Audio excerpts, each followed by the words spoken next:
Muito bem, cantamos, então agora nós vamos ouvir a palavra, vamos meditar. Eu vou chamar então o pastor Francisco, por favor, vem aqui. Eu peço que o pastor fale um pouco tanto do ministério lá antes da sua mensagem, como também dos seus visitantes, da família, tá bom? Vamos lá, vamos orar juntos aqui. Senhor Deus, louvamos, ó Pai, pela vida do pastor Francisco, pelo seu ministério, por sua família, por sua igreja, Senhor. O Senhor sabe, Senhor Deus, que nós estamos aqui para glorificar o Teu nome, e hoje, ó Pai, que a explanação da Tua palavra glorifique o Teu nome, possa ter, Senhor Deus, aqui nesta igreja, e quem estiver assistindo de casa, possa ter arrependimento, Senhor Deus, e salvação. Nós oramos em nome de Jesus. Amém. Deus abençoe, pastor. Amém. Boa noite. Boa noite. Irmãos, os irmãos não me conhecem, né? Alguns sim, me conheceram hoje, mais cedo. Eu estive lá na igreja em Casa Verde, né, com o irmão Fábio, e foi uma benção. Gostei muito da igreja de lá, como também estou gostando bastante aqui. Eu não estava muito nervoso, eu fico nervoso sempre que vou pregar, até hoje, né, lá na nossa igreja eu fico nervoso. Eu não tava, hoje especificamente estava muito não, mas aí o irmão me chamou para botar o microfone, fiquei nervoso. Me perdoem, tá? Bom, o pastor estava comentando, né, sobre a leitura da Bíblia, e ele ameaçou jogar um tijolo, né? Eu tenho um pastor, não sei se os irmãos conhecem, chamado Jack Hyles, ele é americano, né? E ele lembra o pastor Viana. E aí eu lembrei que teve uma cena que ele tacou a Bíblia mesmo. É um pastor já há muitos anos, um vídeo antigo, né? Eu falei, bom, de repente o pastor Viana vai acertar a Bíblia em alguém, né? Não tem tijolo, não tem paralelepípedo aí. Irmãos, já me apresentei, né? Meu nome é Francisco. É uma honra para mim muito grande estar aqui. Os irmãos, eu não sei se os irmãos sabem, né? Mas para a minha consagração, né? O pastor Viana, junto com o pastor Ismael, lá na Nova Iguaçu, imagino que os irmãos devam conhecê-lo, ele participou ali, foi me conversando, nós tivemos uma espécie de preparação, né? Então o pastor Viana me acompanhou nesse período aí. Pude falar com ele algumas vezes, né? Tinha nossos encontros às segundas-feiras. E é um prazer estar aqui. O pastor Neil também, né? Acho que está viajando, né? Estive com ele também algumas vezes. Ele foi lá, pelo menos que eu me lembre, 2 vezes. Lá em Casa Verde, quando eu estive lá, né? O irmão Fábio comentava, né? A respeito, né? Das igrejas, de visitar as igrejas e tal. E eu também aproveitei. Falei um pouco sobre isso, né, as diferenças entre as igrejas, né, que tem na Bíblia. Igreja de Bereia, que estudava, né, foi os exemplos que eu dei lá, que era conhecida por estudar muito a Bíblia. Igreja de Tessalônica, conhecida por ser mais caridosa, né?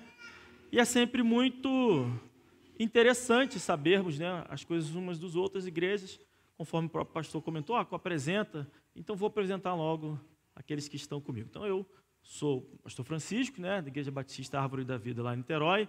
Lá no fundo, lá, ó, pode ficar de pé aí o pessoal, todo mundo. Olha lá, ó. Isso, ó. O de verde é o Samuel, né, meu filho mais velho. A minha esposa está do lado dele ali segurando o Noé. Do lado lá tem a irmã Júlia, pequenininha ali a Sara.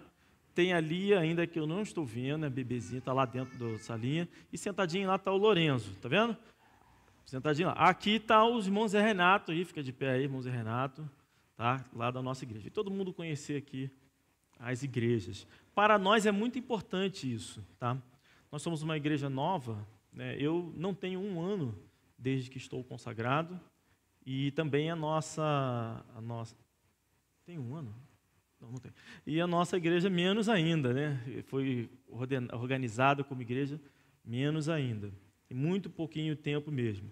Então é legal a gente, apesar de ter tido uma congregação, é legal a gente ver outras igrejas, nós que somos batistas, nós que somos independentes, a gente, especialmente lá no Rio de Janeiro, aqui eu tive a grata surpresa de que tem muita igreja independente, né? Assim, comparando com a nossa realidade lá no Rio de Janeiro.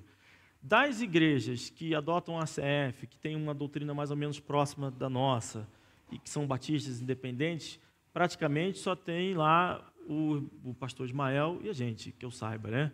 Não tem mais ninguém. Então é muito pouco, né? E aqui em São Paulo tem bastante. No ano passado nós estivemos lá em Alvinlândia, também gostei bastante de lá. Então é um prazer, para mim é uma honra estar aqui muito grande, uma igreja bonita, né? Uma igreja grande, e fico nervoso, tá? Eu trago também um abraço do pastor Ismael, né? A irmã Marisa, a irmã Débora. Os irmãos conhecem, né? O filho dele também, né? Enfim, mas eles mandaram trazer aqui um abraço. E quando estava saindo lá de Casa Verde, o irmão Fábio também falou, dá um abraço nos irmãos. Então, também trago um abraço do irmão Fábio lá de Casa Verde. Muito bem. Já falei, né, sobre o pastor que me auxiliou. Enfim, é uma alegria estar aqui. Vamos já abrir nossas Bíblias no livro de Juízes, capítulo 2. Juízes, capítulo 2. Nós vamos ler o capítulo inteiro, tá? Um capítulo muito estudado, muito conhecido, mas nós vamos ler o capítulo por inteiro. Livro de Juízes. Amém? Diz assim a palavra de Deus, então, a partir do verso de número 1.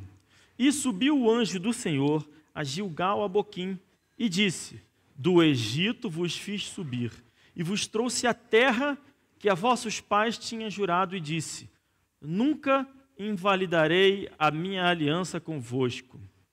Então, eu vou continuar a leitura, mas só para trazer uma observação, né? Deus está aqui falando a Boquim, e ele disse, olha, eu vos tirei do Egito e fiz uma aliança, né? Que aliança era essa?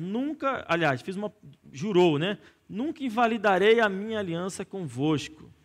E quanto a vós, verso 2, não fareis acordo com os moradores desta terra.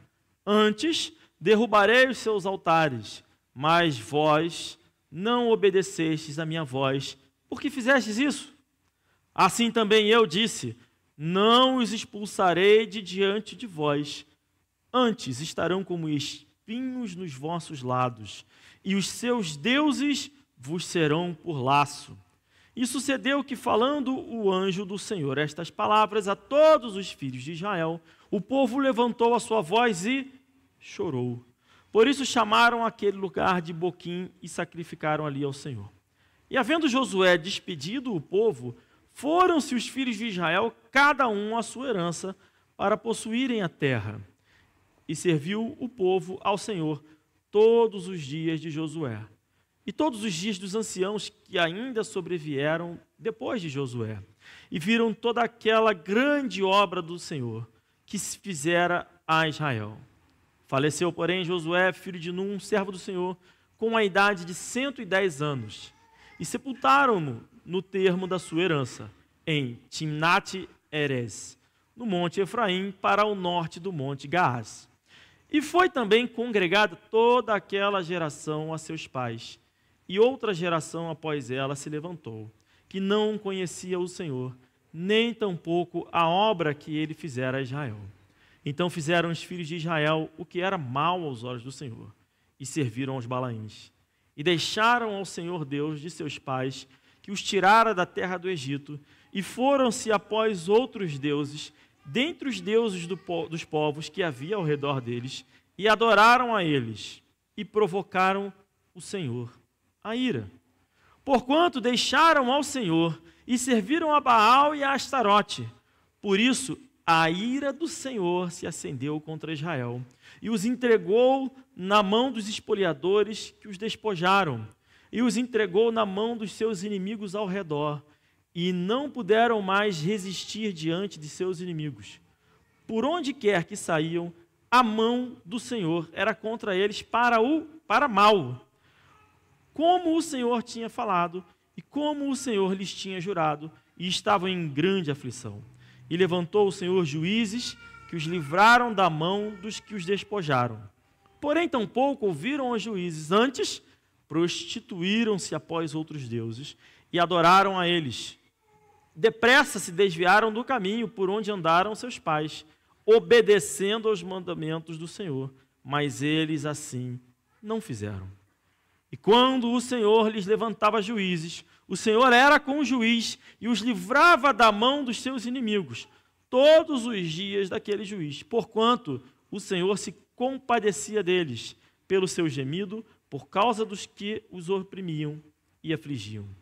Porém, sucedia que, falecendo o juiz, reincidiam e se corrompiam mais do que seus pais, andando após outros deuses, servindo-os e adorando-os, nada deixando das suas obras, nem do seu obstinado caminho. Por isso, a ira do Senhor se acendeu contra Israel e disse: porquanto este povo transgrediu a minha aliança, que tinha ordenado a seus pais, e não deram ouvidos à minha voz, tampouco desapossarei mais de diante deles a nenhuma das nações que Josué deixou quando morreu, para por elas provar a Israel se há de guardar ou não o caminho do Senhor, como seus pais o guardaram, para nele andar. Assim, o Senhor deixou ficar aquelas nações e não as desterrou logo, nem as entregou na mão de Josué. Amém, irmãos? Irmãos, a palavra de Deus aqui está contando um relato que é muito triste. Deus havia prometido aquela terra ali, não foi isso que eu li logo no primeiro versículo? Vos trouxe a terra a vossos pais que tinha jurado, disse: nunca invalidarei a minha aliança convosco. O povo tinha ido morar no Egito, né? E ali ficou, fugindo da fome, ficou por 400 anos, até que veio as pragas, Moisés e tudo mais, e eles começaram a fugir do Egito, de volta para a terra. Em muitas ocasiões, lá na igreja, eu tenho dito que acredito que não tivesse sido certo da parte deles terem ficado no Egito. Talvez José devesse ter voltado para a terra, mas ficaram. E precisou passar 400 anos que ficassem lá. Deus havia prometido aquela terra. Aquela terra, a terra prometida, era deles por direito. E Deus, além de prometer, confirmou que jamais invalidaria a sua herança, a sua aliança. Mas conforme a gente lê aqui, é uma aliança que envolve duas partes. O Senhor e aqui, no caso, o povo. E aqui o texto diz que o povo não cumpriu a sua parte da aliança, pois se corrompeu com outros deuses. Vinha uma geração, depois vinha outra. O Senhor levantava um juiz, o povo, Deus livrava o povo até pela sua misericórdia, não deixava que eles se extinguissem. O juiz, Deus abençoava o juiz tinha vitórias espetaculares. Eu, quando conto as histórias dos juízes, eu costumo falar para os meus filhos, né, que eles são os super-heróis da Bíblia, né? Tem grandes vitórias, são os homens que fizeram grandes coisas, não é isso? Né? Tem lá Sansão, que era forte, tem vitórias feitas apenas com o soar das músicas, tem vários elementos que são extremamente grandiosos. Mas acontecia que morria o juiz, vinha uma geração que não se lembrava das coisas que Deus havia feito com os seus pais, e, portanto, o povo era perseguido. E esse é o tema da mensagem de hoje que eu trago para os irmãos. Cuidado com as próximas gerações. Cuidado com as futuras gerações. Irmãos, eu estava lá em Casa Verde hoje e conversando, não sei, acredito que alguns irmãos devem conhecer o irmão Moacir, né? O irmão Moacir contou um pouco da história das igrejas batistas independentes. Ele, ao que eu entendi, né, da história que ele contou, pelo menos, ele tinha 3 anos quando o pai dele se converteu, com um missionário que chegou dos Estados Unidos, e ele viu uma série de processos, né? E desses processos ele viu, por exemplo, a igreja de lá, de onde ele era, enviar o pastor e a família do pastor lá para Nova Iguaçu, para fundar a igreja de Nova Iguaçu, onde hoje o pastor Ismael está lá, que saiu daqui. A igreja passou por alguns problemas e o pastor Ismael veio enviado através dessa igreja para aquele trabalho. E que hoje o pastor Ismael, fruto do trabalho de lá, a gente tem a nossa congregação que virou igreja, tudo um trabalho, né? Passo a passo ali. Então, é interessante, quando o irmão Moacir comentava, ele falava, olha, no início tinha apenas uma igreja, uma família convertida, a família dele. E a partir dali foi acontecendo. O irmão Fábio chegou, o dirigente lá chegou a comentar comigo que a igreja ali de Casa Verde era praticamente toda formada por pessoas que cresceram, nasceram de famílias de igrejas batistas independentes. Ou seja, os filhos que foram nascendo, foram crescendo, foram se casando e as igrejas assim foram se espalhando. Cuidado com as futuras gerações. Cuidado. Nesse texto, existe um contexto do capítulo anterior, onde vai nos informar como que as tribos de Israel não conquistaram também as terras que haviam de conquistar. Ao ponto de que uma das tribos, né, a tribo de Dan, acaba que ela perde território para os amorreus. Ela não só não conquista, como perde territórios. E isso vai acontecendo, as tribos não cumprem. Eles tinham obrigação de ir lá. A vitória que eles teriam não era por conta deles, por serem bons, fortes. Era porque era uma terra prometida pelo Senhor. Irmãos, nós que aceitamos a Jesus, temos uma terra prometida para nós. O garantidor dessa terra não sou eu, não é o pastor Viana. O garantidor dessa terra é o próprio Senhor Jesus Cristo. Foi Ele que prometeu, foi Ele que entregou. Então nós podemos ficar tranquilos quanto a isso. Essa referência nos mostra muitas vezes que nós às vezes não ficamos tranquilos. Não fazemos o que tem que ser feito. Não é isso? O povo não avançou como tinha que avançar. A vitória já estava garantida. E por causa disso, por causa de ter desobedecido a Deus, por causa de não ter cuidado das futuras gerações, o que foi que aconteceu? Aqueles povos que estavam lá para ser retirados foram usados por Deus como punição, como provação. Às vezes, existe uma aplicação imediata na nossa vida em relação à obediência a Deus, não é verdade? Ora, se Deus manteve algo que não deveria estar para provar a fé daqueles homens, para, às vezes, disciplinar aqueles homens, nós também, muitas vezes, por não fazermos o que Deus manda, sofreremos as consequências disso na nossa própria vida. Porque a Bíblia diz que Deus pune aqueles a quem Ele ama. Deus não pune quem Ele não ama. Deus disciplinou o povo porque Ele amava o povo. Em outras palavras, são os seus filhos, né? Porque o amor de Deus, é claro que alcança todos, né? Aqueles que são os seus filhos. Lá em João 1,12 diz, a todos quantos recebeu, deu-lhes o direito de se tornarem filhos de Deus. O primeiro destaque que eu vou trazer, então, no texto, é uma das coisas mais importantes que nós, como igreja, nós, como pais, ou pastor, ou qualquer um que tem responsabilidade com as futuras gerações, devemos ter de entendimento, é que uma das coisas mais importantes é obedecer a Deus. Obedecer a Deus é fundamental. É muito importante. Toda essa punição que veio sobre Israel e permaneceu em outras ocasiões, e depois se repetiu de diferentes formas, até que o povo foi levado ao exílio. Que é castigo maior? Foi levado ao exílio por conta de uma série de desobediências. Obedecer a Deus é algo muito importante, fundamental para as próximas gerações. A tribo de Dan, conforme eu disse, ela foi a tribo mais complacente. E ao ser a tribo mais complacente, ela foi quem permitiu que os amorreus ganhassem território que seria deles.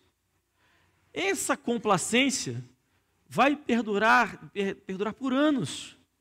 E vai ser a causa da queda do rei Saul.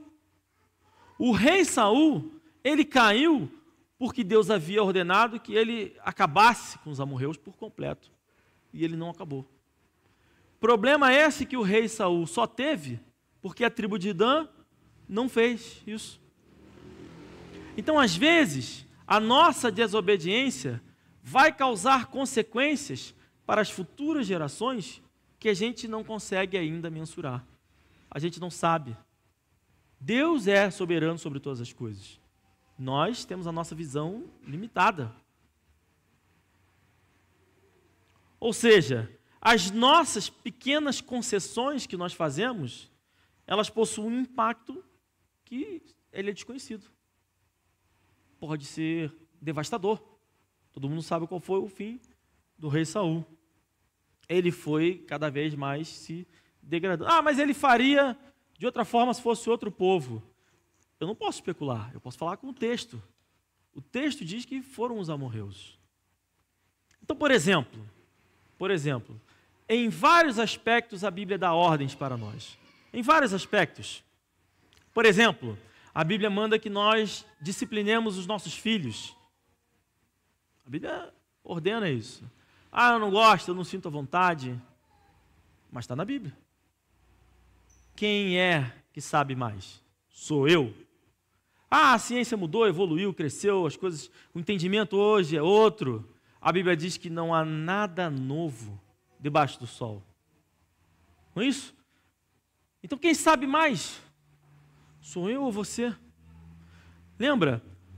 Os reinos desse mundo pertencem a Satanás. Não foi ele que ofereceu como tentação a Jesus Cristo? Ofereceu todos os reinos. E se ele ofereceu, é porque é dele. Jesus Cristo não disse que não era. Era dele. Ele é o príncipe desse mundo. Logo, o que o mundo faz crescer e prosperar é tudo contrário à palavra de Deus. Então, se a ciência e qualquer outra coisa... É claro que, conforme o Deus falou para José, Deus usou a maldade dos seus irmãos, né, para fazer o bem. Claro que o inimigo ele tenta, mas Deus é soberano. No entanto, ele combate contra tudo aquilo que é puro, perfeito, a palavra de Deus. Então vai fazer você desacreditar. Não, você não precisa disciplinar os seus filhos. Isso é um exemplo. Existem dezenas de ordens na Bíblia. Não, você não precisa. Por exemplo, o irmão falou, você não precisa dar o dízimo. Irmãos, dízimo é bíblico. É bíblico. A Bíblia no Novo Testamento, não é no Velho Testamento, no Novo Testamento chama de dever. É um dever. E se é um dever, é uma obrigação. E tantas outras coisas que têm ordenanças na Bíblia. Por exemplo, no livro de Tiago, perdoar uns aos outros e se confessar e pedir perdão, faz com que, não fazer isso faz com que muitos fiquem doentes, não é isso que diz lá? Então, se você quer o bem da sua igreja, das pessoas da sua família, obedeça. Vai melhorar a saúde das pessoas de forma geral. Quer ver uma outra consequência, um outro erro que a gente comete muitas vezes? O jugo desigual. Casamento com jugo desigual. Não deve haver. Ah, não é uma ordem. Realmente, talvez alguém possa argumentar muito bem, mas nos é aconselhado e trará consequências. Eu estou falando de cuidar das futuras gerações. Às vezes a gente sabe tudo, né, da nossa vida, sabe tudo. Pensa no outro, pensa nos seus filhos, pensa nos filhos dos irmãos que estão na igreja, pensa no futuro. As pessoas falam assim, olha, precisamos de um político que vá nos salvar, um político que vai fazer, vai dar errado. Vai dar errado. O que vai transformar uma sociedade são conversões, salvações. Lembra quando o anjo se aproximou de Abraão e disse para ele que destruiria as cidades de Sodoma e Gomorra? Como é que ele argumentou? Dizendo, Senhor, se houverem 50 justos, destruirá tu o justo com o ímpio? Não. Se tiverem 50 justos, não. O que é isso? Uma espécie de número mínimo naquela cidade lá para não ser destruída. É que chegou o ponto que foi destruída. Jonas, na história de Jonas, Deus prometeu destruir Nínive. Não destruiu. Por quê? Porque Jonas foi lá, pregou, e o que aconteceu? 120 mil conversões. Então, aquele número mínimo de Nínive era 120 mil conversões. Nós não sabemos o nosso. Ah, o Brasil está condenado. A gente não pode ficar especulando, a gente tem que fazer a obra de Deus. Trabalhar. Como Deus vai agir? Aí é com Ele. A gente tem que pregar, tem que evangelizar, tem que seguir a palavra de Deus, tem que ler a Bíblia mesmo, tem que levar a tijolada, que às vezes precisa dar uma chacoalhada. Importante. Então, quando tem uma situação como essa, por exemplo, do jugo desigual, vai ter problema, vai ter consequência. imediato, né? Às vezes é o marido que não deixa a esposa ir para a igreja. Ah, não quero que vá e tal. Às vezes é o contrário, a esposa fica enciumada. Eu tenho alguns casos que vivi isso de perto, né? Consequências futuras imediatas. Eu tive um amigo meu, fui lá, evangelizei, ele aceitou Jesus, e a esposa dele não, e a família dele não. Aí, resultado, ficou aquele conflito ali. Ele chegou aí na igreja algumas vezes e tal, mas desistiu porque dá muito trabalho, é longe, tal, domingo estava muito cansado. Aí foi ficando em casa, queria ficar em casa domingo de manhã, queria ficar em casa. A esposa foi, não, estou estudando a Bíblia, não, estou estudando, arrumei um grupo de estudo, não, estou não sei o que, daqui a pouco, católica. Entrou na igreja católica. O que aconteceu? Levou os filhos dele para a igreja católica. Fizeram a primeira comunhão, aquilo tudo lá. E ele, domingo de manhã, continua sentado vendo a televisão dele lá. Consequência imediata na sua vida, consequência nos filhos ali. Irmãos, o primeiro ponto que eu queria trazer é obedecer. Obedecer ao pastor, em alguma medida, talvez, mas principalmente a palavra de Deus.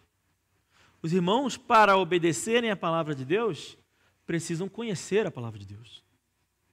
Né?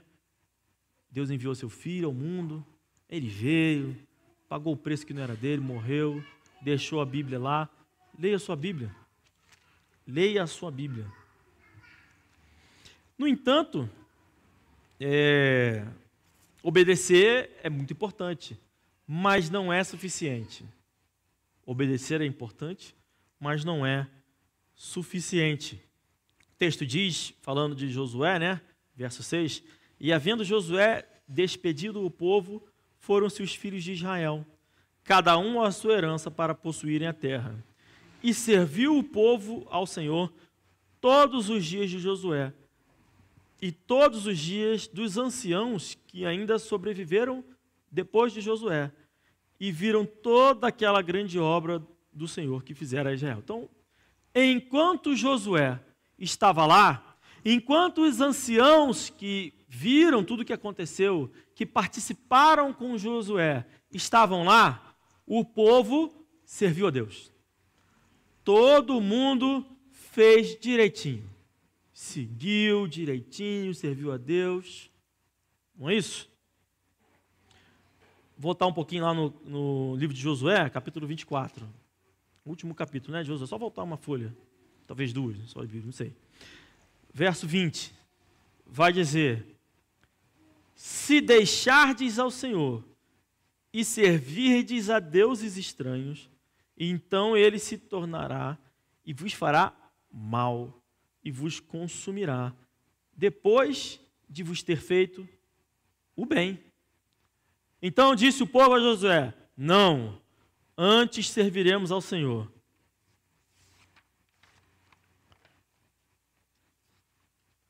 E Josué disse ao povo: sois testemunhas contra vós mesmos de que escolhestes ao Senhor para o servir. E disseram: somos testemunhas. Deitai, pois, agora fora aos deuses estranhos que há no meio de vós, e inclinai o vosso coração ao Senhor Deus de Israel. E disse o povo a Josué: serviremos ao Senhor nosso Deus e obedeceremos a sua voz. Assim, naquele dia fez Josué uma aliança com o povo e lhe pôs por estatuto e direito em Siquém. E Josué escreveu estas palavras no livro da lei de Deus. E tomou uma grande pedra e a erigiu ali debaixo do carvalho que estava junto ao santuário do Senhor. E disse Josué a todo o povo: eis que esta pedra nos será por testemunha, pois ela ouviu todas as palavras que o Senhor nos tem falado, e também será testemunho contra vós, para que não mintais a vosso Deus. Então Josué enviou o povo, cada um para a sua herança. E depois destas coisas, sucedeu que Josué, filho de Num, servo do Senhor, faleceu com idade de 110 anos. E sepultaram-no no termo da sua herança em Timnat-Será, que está no monte de Efraim, para o norte do monte Gás. Serviu, pois, Israel ao Senhor todos os dias de Josué e todos os dias dos anciãos que ainda sobreviveram muito tempo depois de Josué e que sabiam todas as obras que o Senhor tinha feito a Israel. Então, é mais ou menos a mesma coisa que está escrito no livro de Juízes, mas é só para frisar: Josué e os anciãos da época foram todos obedientes ao Senhor. Claramente, foram obedientes, foram combativos, foram defensores da palavra de Deus. E o povo não se espalhou, o povo não serviu a outros deuses. Perfeito. Agora, vou fazer uma comparação com outro líder, outro grande líder, tá? Acabei de falar de Josué, vou falar agora de outro, que é Moisés. Dois grandes líderes que, com certeza, ninguém pode dizer que não foram obedientes, é ou não é? São líderes obedientes, Moisés e Josué. Pergunto aos irmãos, quem veio depois de Moisés deixou de servir a Deus? Não. Porque quem veio depois de Moisés? Josué. Quem veio depois de Josué deixou de servir a Deus? Deixou. Qual a diferença das duas lideranças? Qual a diferença? O que Moisés fez, que Josué não fez, e que com isso prejudicou as gerações futuras. Ah, você está dizendo que Josué bobeou? Irmãos, Josué foi um grandíssimo homem. Grandíssimo. Assim como Samuel, que também falhou com seus filhos. O texto diz claramente. Assim como Eli falhou com seus filhos. É ou não é? Grandes homens, às vezes, têm seus pontos, todos têm seus pontos fracos. E eles falharam ali com seus filhos. Estou questionando, não. Mas Moisés fez algo que Josué não fez, que foi preparar um substituto. Moisés deixou o seu substituto. Quem? Josué. E Josué não deixou ninguém. Ele mandou cada um a seu termo. Agora, pensa bem, ele está errado. Fez um acordo, né? O pastor Viana chegou aqui e fez, irmãos, vocês vão servir a Deus, né? Vamos! Ninguém vai desviar. Não! Olha, se vocês se desviarem, Deus vai vir trazer a sua ira. Não, a gente não quer isso e tal. Então assina aqui o documento. Todo mundo assinou. Vamos fazer um quadro aqui, ó. Botou o quadro aqui, ó, assinatura dos irmãos todo aqui. Pronto, vai embora todo mundo. Está livre, já assinou, está aqui, está assinado, vai embora. Não está de todo errado, né? Os irmãos assinaram, mas aquela pedra ali não resolveu. Serviu de quê? Testemunho contra eles. Porque aí o que acontece? Passado o tempo, vai chegar um outro e vai falar assim, olha, pastor Viana fez tudo certo. Combinou, tal, o povo acertou, mas aqui que eu achei aqui, ó, tudo assinado aqui, ninguém cumpriu aquilo ali. Irmão, nós somos assim. Nós somos assim. A gente virou o ano, né? A gente já fez as nossas programações. Vou emagrecer, vou fazer não sei o quê. Quantos de nós já estamos cumprindo? Não precisa levantar a mão, não, né? Para não constranger ninguém. Então a gente falha naquilo que a gente mesmo quer fazer. A gente quer fazer. O apóstolo Paulo falou isso. O bem que eu quero, eu não faço. Ora, se o apóstolo Paulo não consegue, imagina eu e você, irmãos. Você está pior que ele, com certeza. Então é assim mesmo. Daí a importância de preparar um substituto. E esse é o segundo destaque que eu queria trazer. Josué foi o substituto de Moisés, mas Josué não preparou um substituto para ele. O texto diz, né, da aliança, Josué confiou os irmãos, mandou cada um, e olha, ele manda cada um a seu termo com a promessa de Deus que eles iriam vencer. Era só ir. Eles acabaram de assinar. Pegaram um documento, assinamos aqui, pode, não, vamos. Agora vai, vou. Aí chegou lá, não foi. No caminho, eles estavam indo para lá. Não tinha carro na época, né? Foi rapidinho. É como se eu tivesse acordado lá, não, vou lá para Vila São José. Estou saindo de Niterói, vou para Vila São José. Aí para no meio do caminho. Não consigo ir mais não. Está muito difícil, a estrada está muito complicada. Não, irmão, termina o caminho, vai até Vila São José. E o povo não terminou o caminho. Acabaram de associar. Irmãos, você sabia, vou fazer um questionário aqui, ninguém precisa responder não, é só para mim mesmo. Vocês sabiam que uma das formas de nós avaliarmos a vida de alguém, olha isso, hein? Você pode avaliar a vida de alguém. Uma dessas formas de você saber se essa vida foi honrosa ou não são os seus netos. Sabia disso? Deus se preocupa com os seus netos. Nem casei ainda, então pense em casar, ter filhos e netos. Seu projeto agora é ter netos. Você vai trabalhar até lá, ter filho, até chegar ao neto. E você pode avaliar. Lá em Provérbios 17, verso 6, peço que os irmãos que puderem deem um pulinho lá rapidinho.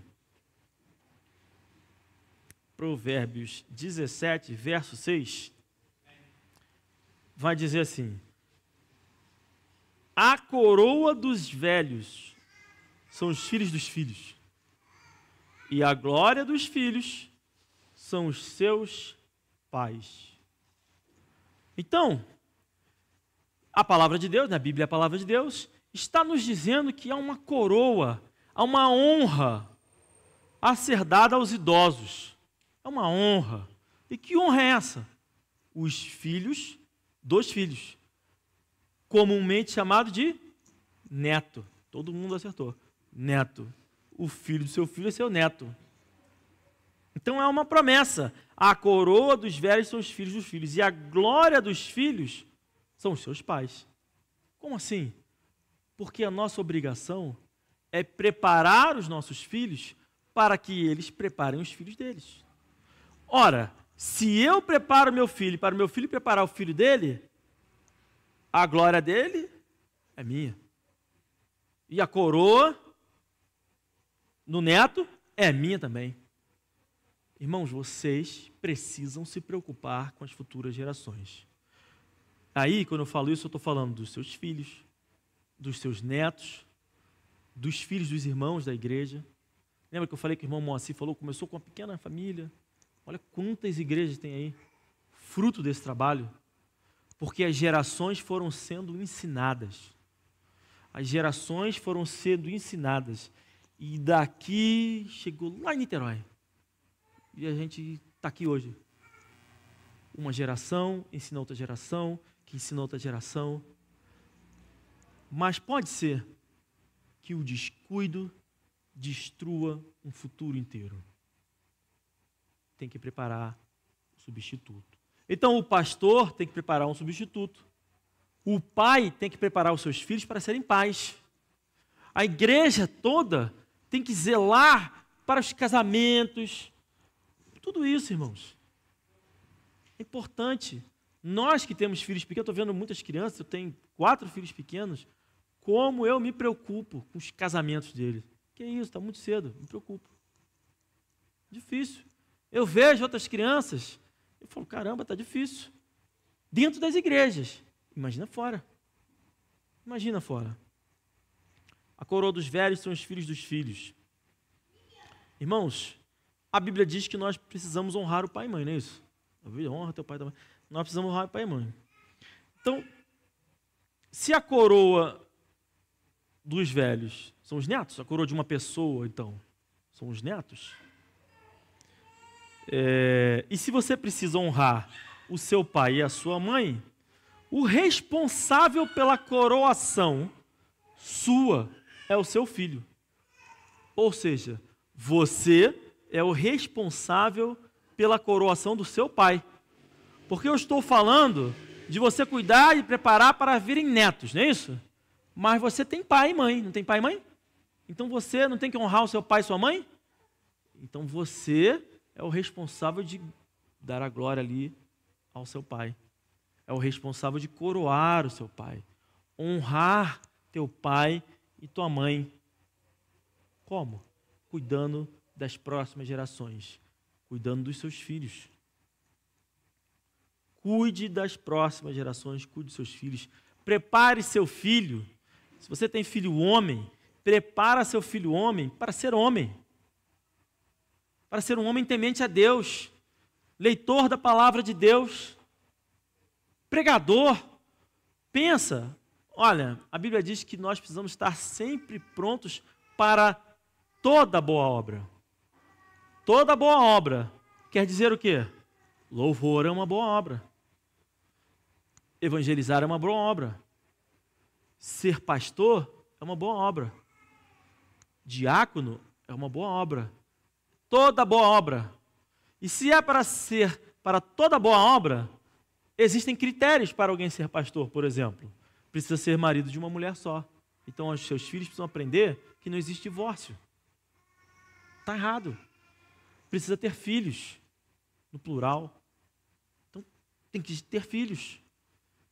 Não pode ser dado muito vinho. É uma série de critérios. Então, se você quer preparar os seus filhos a toda boa obra, você tem que preparar os seus filhos, inclusive para eles vir a ser pastor, se quiser. Pensa bem, se ele precisa ter filhos e ser casado, ele precisa, então, antes disso, trabalhar, não é isso? Ter um emprego para poder sustentar sua casa, contribuir ali, tudo isso. Então, você tem que preparar os seus filhos para estarem no seu lugar. Ah, mas eu tenho filha mulher. Então você tem que prepará-la para ser uma mulher virtuosa. A Bíblia diz que as mulheres idosas ensinem as mais novas. De onde? Da igreja. Então as mulheres mais velhas precisam ensinar as mais novas. Agora, ensinar o quê? A amarem seus maridos e amarem seus filhos. Ou seja, não é natural esse amor. Precisa ser ensinado. Porque a gente acaba aprendendo com o mundo o que seria o amor, que na verdade não é. Eu disse o exemplo de disciplinar os seus filhos. A Bíblia diz claramente que quem não disciplina o seu filho odeia ele. Está escrito no livro de Provérbios. Então, a manifestação do amor está, inclusive, na disciplina. E isso precisa ser ensinado. Então, as mulheres mais velhas precisam ensinar as mulheres mais novas. Isso é um trabalho de quê, irmãos? De igreja. Por isso que a igreja é mais do que ouvir o pastor pregar. A igreja é a comunhão. Comunhão com os irmãos. Comunhão. Conhecer, fazer amizade, fazer vínculos. Tudo isso é importante. Ah, mas eu não tenho tempo. Meus filhos têm muita agenda, por exemplo. Tem que criar tempo. Seus filhos precisam ter amizades na igreja. Todos nós fomos adolescentes aqui. A gente sabe como é. Não seria mais fácil, não sei o caso dos irmãos, mas quem não foi adolescente na igreja, não seria mais fácil se você tivesse amigos cristãos na sua adolescência? Seria muito mais fácil. Muito mais difícil é você ter... Irmãos, pregando, a pessoa aceitando, está tudo certo, mas é mais difícil. Você tomar boas decisões, sábias decisões, se você não conhece. Por quê? O temor do Senhor é o princípio da sabedoria.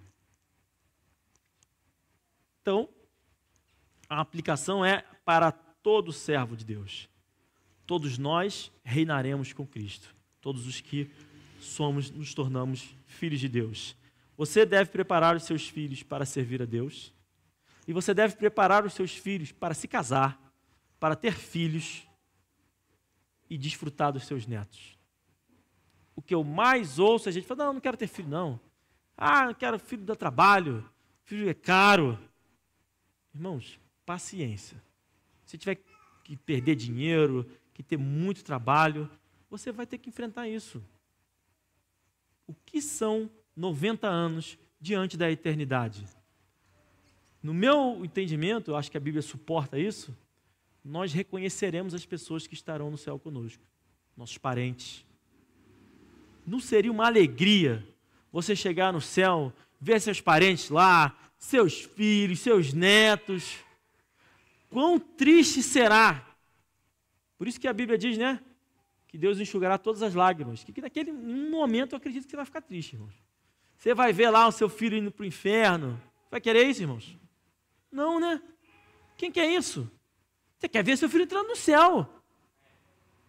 Vamos para o céu. Mas você tem que fazer o seu trabalho. E você tem que ensinar ele a fazer o seu trabalho para o seu neto. Porque aí o neto, né? Não é mais a sua obrigação, né? Obrigação do filho.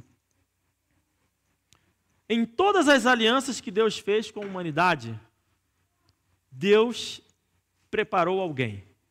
Abraão, Isaac, Jacó, Moisés, Josué, Davi, Jesus. Jesus é o grande, supremo líder do povo.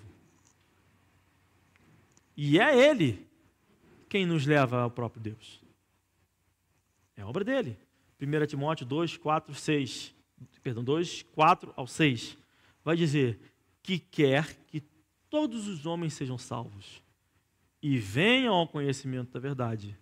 Porque há um só Deus e um só mediador entre Deus e os homens, Jesus Cristo, o homem, o qual se deu a si mesmo em preço de redenção por todos, para servir de testemunho a seu tempo. Irmãos, sempre que há uma aliança, há algo que serve de testemunho.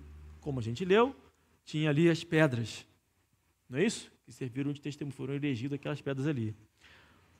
O testemunho da aliança que Deus fez para a redenção da humanidade está no quê, então?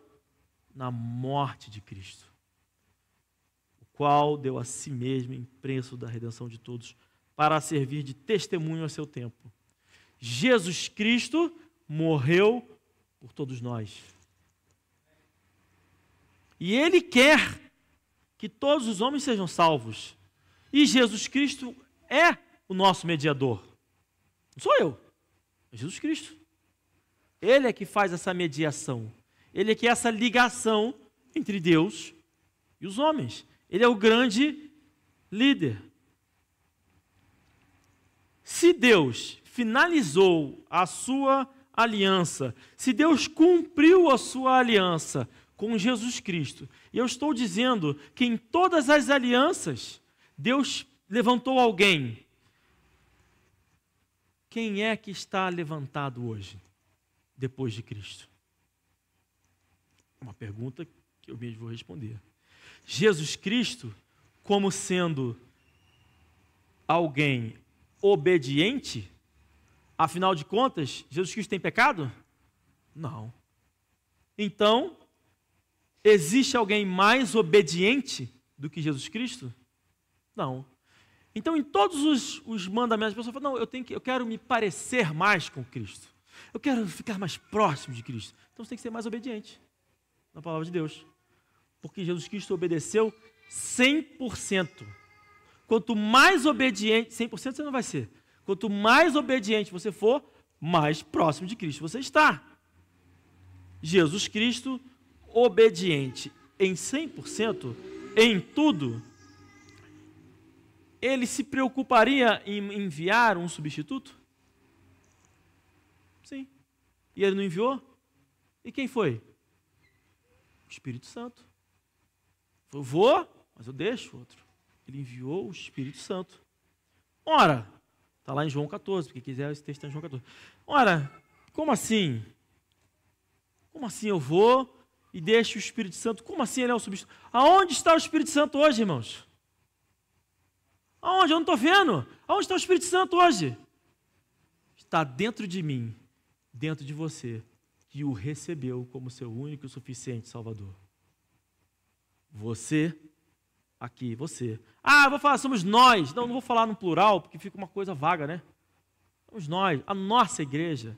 Não, é você. Sou eu. Você é esse, levantado. É o garantidor que serve como testemunho dessa aliança. Afinal de contas, você, a Bíblia diz que ao sermos batizados, nós somos participantes da sua morte. Não é isso? Por isso que é mergulhado, por isso que levanta. Nós somos participantes dessa morte. Se a morte de Cristo é o preço da redenção e serve como testemunho, e se nós somos participantes da sua morte, então nós somos o testemunho de Cristo.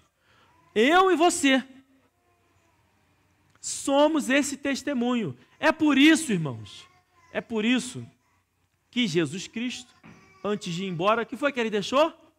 Ele ressuscitou, ele apareceu, ele conversou, ele comeu um peixinho na praia depois de ter sido ressuscitado, não é isso? Quando ele foi embora, ele deixou uma ordem, porque ele espera que nós sejamos obedientes. E qual foi essa ordem? O ide. É o ide, está lá, Mateus 28. Quem quiser abrir lá, Mateus 28. Verso 19.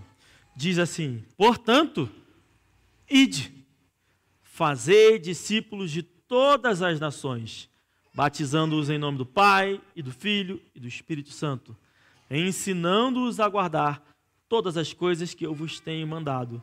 E eis que eu estou convosco todos os dias, até a consumação do mundo. Jesus Cristo está conosco todos os dias, através do Espírito Santo. Ele está aqui em nosso meio. A Bíblia diz, onde 2 ou 3 estiverem reunidos, ali estarei presente. Irmãos, eu cansei de trazer as minhas orações para a igreja, porque aqui, tenho certeza que vai ter 2 ou 3. Não é isso? Em casa, às vezes, de joelho, amargurado, chorando, preocupado, eu estou sozinho e fraco. Então eu venho para a igreja, eu encontro os irmãos, eu converso, eu oro, eu peço, ora por mim. E já deixo meu pedido aqui, orem para a minha volta, irmãos. Eu fico com sono na estrada, então ora para a minha volta. Nós somos esse testemunho. Eu e você. E Jesus Cristo, por ser alguém que preparou e que foi 100% obediente, ele mandou, né? Mandou o substituto. O substituto está aqui. E ele deu uma ordem. Você vai ter que fazer igual. Você vai ter que ir lá, fazer o ID, fazer discípulo e ensinar a guardar todas as coisas. Está fazendo isso? Estão fazendo isso? Está todo mundo fazendo isso? Eu estou fazendo isso? É uma reflexão que a gente tem que trazer. Não estou cobrando os irmãos, não. É uma reflexão nossa. Esse mundo vai passar. Quem é o substituto? Está preparando seus filhos? Está preocupado com os seus netos? Ah, nunca pensei nisso, não quero que meu filho nem se case. Está errado. Tem que ensinar seu filho a se casar. Casamento é sagrado, importante. Tem que ensinar. Ora, eu não estou entendendo isso muito bem. Eu ainda não sei o que é isso, talvez. Talvez. Você já recebeu o Senhor como seu único e suficiente Salvador? A Bíblia diz lá em João 1,12. Vamos lá, abre lá. Eu já li, né? Eu já falei, mas não li. Vou ler. João 1,12. Diz assim: mas a todos quantos o receberam, deu-lhes o poder de serem feitos filhos de Deus. A quem? Aos que creem no seu nome. Ora, eu creio. Os irmãos creem? Amém. Beleza. Mas talvez ainda falte alguma coisa. Lá em Romanos, capítulo 10, vai dizer assim, ó.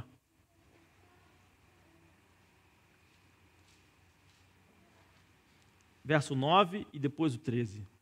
A saber, se com a tua boca confessares ao Senhor Jesus, você já creu? Você confessa? Amém. E em teu coração creres que Deus o ressuscitou dentre os mortos, serás salvo. Pula para o 13. Porque todo aquele que invocar o nome do Senhor será salvo. Deus tem uma promessa para todo aquele que invocar o nome do Senhor. Eu não sei quem vai invocar. Mas o meu trabalho é o quê? Dar a oportunidade. E você hoje, que está aqui visitando, tem essa oportunidade. Tem essa oportunidade. Não é bom saber que Jesus Cristo estará contigo todos os dias da sua vida?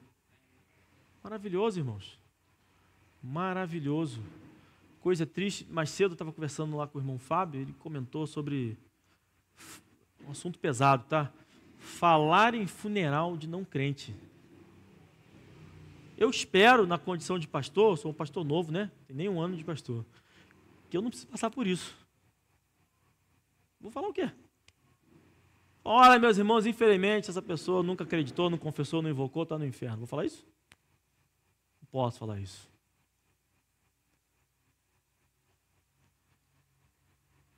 que eu gostaria de falar? Irmão, essa pessoa está no céu.